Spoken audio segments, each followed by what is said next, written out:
The gentleman yields. I now recognize the gentleman from Texas, Mr. Kassar.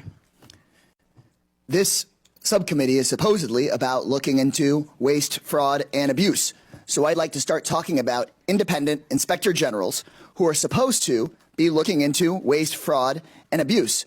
Mr. Talkov, do you know how many inspector generals at agencies that were investigating Elon Musk's companies have been fired by the Trump-Musk administration? No. It is 5.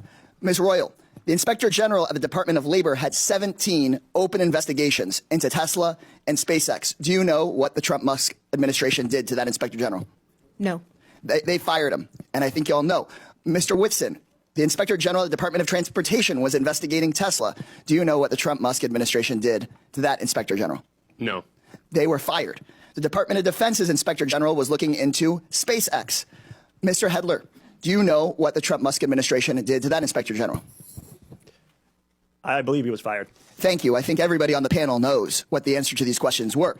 The U.S. Department of Agriculture Inspector General was investigating Musk's Neuralink. Mr. Talkov, now I'll ask you again under oath, do you know what Mr. Trump did to that Inspector General that was looking into one of Musk's companies? No. He was fired. The Inspector General at the EPA was repeatedly taking on Tesla.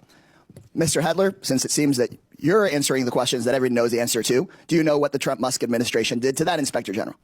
I believe he was also fired. Also fired. At least 5 inspector generals that were looking into Elon Musk's companies were fired by the Trump-Musk administration. These inspector generals, who are independent, protected by law, they are the people that find the waste, fraud, and abuse and found many of the cases of waste, fraud, and abuse that have been brought up today, fired because they were looking into Elon Musk.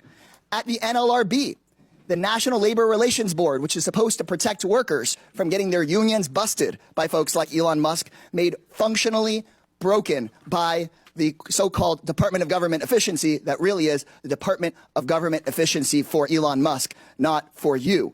They are trying to shut down the Department of Education, the Department of Labor. You know what Elon Musk doesn't seem to be looking into? His own contracts. Again, I'll ask you, Mr. Talkov, do you know how much money a day Mr. Musk will receive from the federal government for his contracts? No. The answer is $8 million a day.